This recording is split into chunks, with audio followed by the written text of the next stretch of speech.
Hey, what's up, everybody? It's just Charles. I want to welcome you guys to another episode of the Dreamerspro Show, where we cover everything from sports, hot topics, classic debates, entertainment, and we give you guys a fresh perspective on things and how we see them. And boy, oh boy, do we have an interesting episode for you guys here today. So make sure you like the video and subscribe to the channel. Anyway, so yesterday, there was a segment on First Things First, and they were discussing Stephen Curry's legacy as it pertains to LeBron James. And this is something that I said was going to happen. If y'all remember clearly, I said this a few weeks ago, or a few days ago, let me say about a week or so ago.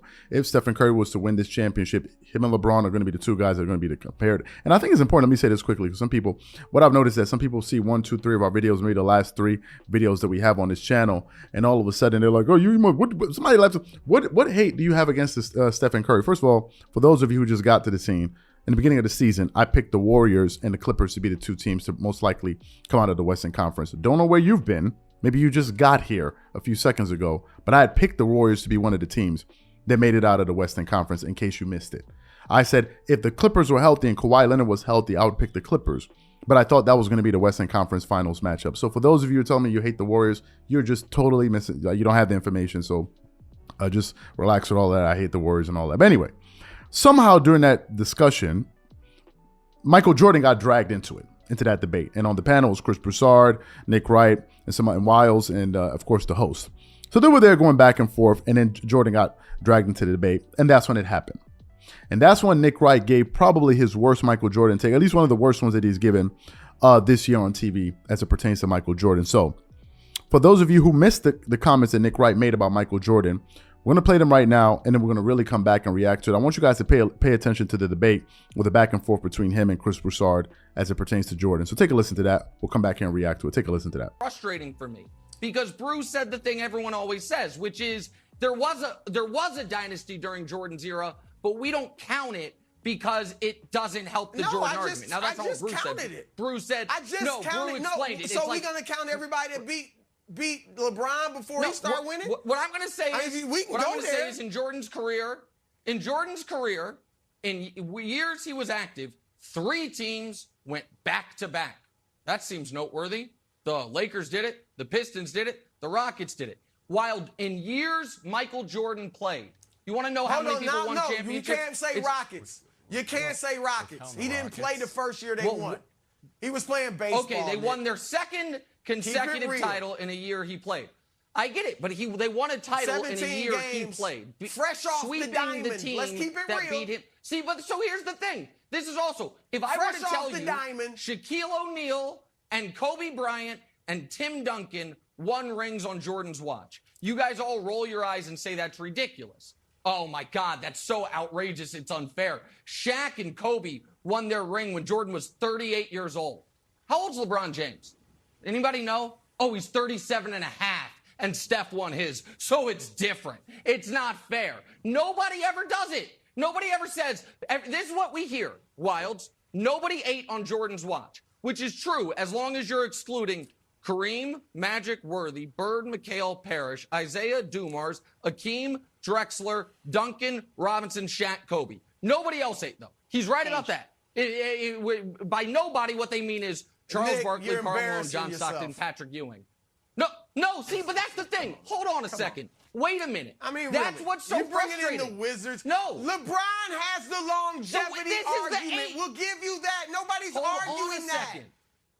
Wait a minute. I mean, it's not about the longevity argument. It's about if we are using this. Wait a second. If we are even using LeBron is what like, happened. yo, he's getting out there a little bit. I mean, come on, man. No, tell me. This is crazy. Hold on. Brew, tell me, explain to me why using what happened in year 19, age 37-year-old LeBron James is fair, but using what happened in year 14, age 38-year-old Michael Jordan is unfair. Tell me. Just tell me. So, if you listened to what Nick Wright had to say about Michael Jordan when he played, he was saying that how can Jordan be the GOAT? How can he be so dominant if there were other teams in the NBA dominating while he was there? Because a lot of people say that Michael Jordan was this dominant player, that he dominated basketball. And that was absolutely true. There were teams like the Detroit Pistons, the Lakers, or the Boston Celtics that were dominating the NBA early in Michael Jordan's career. Absolutely, that's true. But the question is, why were they dominating? Or rather, why wasn't Jordan able to dominate the NBA like he did eventually?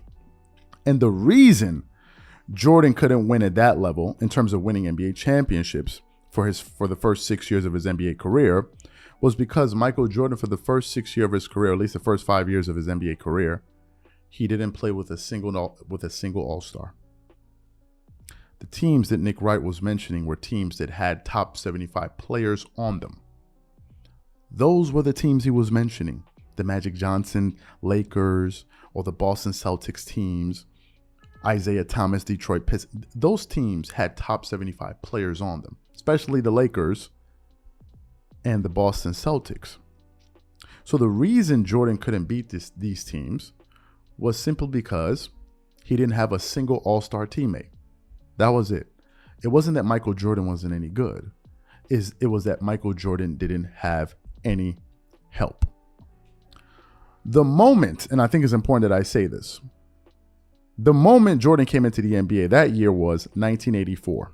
Jordan was drafted in 1984 by the Chicago Bulls. Scottie Pippen made his first All-Star team in 1990. So for a 6-year stretch, 6-year stretch, Jordan was a one-man wrecking crew. He was by himself. The moment Scottie Pippen developed into an All-Star, Jordan won 3 championships in a row. Go look at the record books.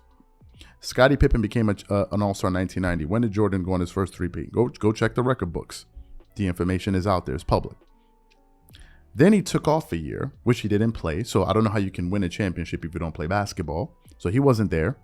Then he returned that second year, and he played 17 games that season. Imagine a guy that hadn't played basketball in over a year played only 17 games. And I believe they lost in the first round, if I'm not mistaken, or the second round, but they lost to the Orlando Magic. The Orlando Magic team that went on to make it to the NBA Finals and lose to the Houston Rockets. That was the only season that Michael Jordan didn't win a title while having at least one All-Star. I want you guys to listen to what the heck I'm saying. I'll repeat it. That was the only year Michael Jordan never won an NBA championship while playing with at least one All-Star. Y'all heard me correctly. The very next year, he came back and won the championship. And then the Chicago Bulls went on to three-peat for the second time in the same decade. Basically, the Chicago Bulls won, I want you guys to listen to this, 6 championships in 7 years. 6 championships in 7 years.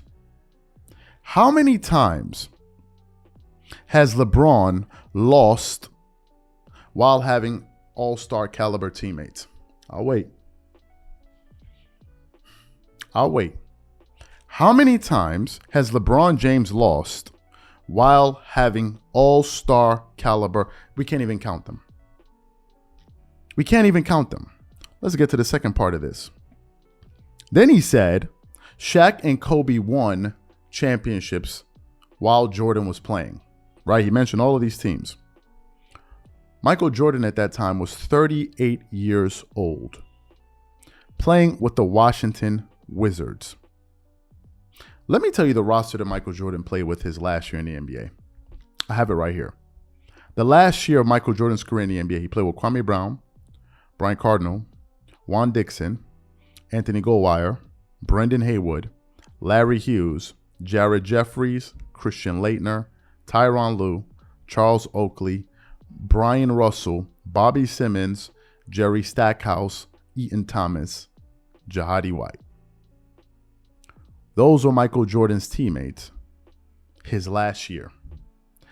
And his last season in the NBA, Michael Jordan's team went 37-49. You just heard his teammates. Did y'all hear any Hall of Famers? Did y'all hear any top 75 players on that roster? Let me tell you who LeBron played with last year at virtually the same age. The Lakers roster last year consisted of LeBron James himself, Russell Westbrook, Anthony Davis, 3 top 75 players. Then you have Carmelo Anthony. Let's say he's old, but you have Carmelo Anthony. You have Dwight Howard. Those are 5 Hall of Fame players. Who are the Hall of Fame players that Michael Jordan played with on his last year as the Chicago Bull? I'll leave it to you guys to bring up that information. Let me tell you what LeBron's record was with 5 Hall of Fame teammates, 4 Hall of Fame teammates, and 2 other top 75 teammates. Excuse me, 3. The Lakers went last year, they finished with a 33-49 record. So please, tell me, how are they comparable? And to answer Nick Wright's question, that's the reason why they can't compare the two. LeBron played with significantly more talent and did less. That's why you can't compare them. You see, Nick Wright knows this. What he also knows is that his audience doesn't know this. Most people are misinformed. They have information, it's just the wrong information. And then what they do is they package it up and run around and start leaving it in comment sections all over the internet. That's why his take was ridiculous, and to use Chris Broussard's word, embarrassing. You just insult. No. Chris Broussard said you're embarrassing yourself with that take. You ought to know better. Why do you ought to know better? Because you have the information. So why are you out there saying this? Why are you out there saying this? Let me say it once more. There is no argument on earth that you can use to say LeBron is a better basketball player than Michael Jordan. There is none. I've heard them all. They're good, but they're not sufficient. There is none. None. And he doesn't realize when he brings up that point about other people winning on Jordan's watch, he's actually exacerbating his own point. He's actually shooting himself in the foot. Because if you want to point out the people that have won on Michael Jordan's watch, well, we can point out the people that won on LeBron's watch. Jordan won 6 championships in a 7-year window. I don't need to continue. So to me, the entire thing was a joke. And that's why Chris Broussard said it was embarrassing. It was embarrassing. These are my thoughts and opinions. Whatever you guys think, leave your thoughts and comments in the comment section. We catch you guys on the next episode. Peace.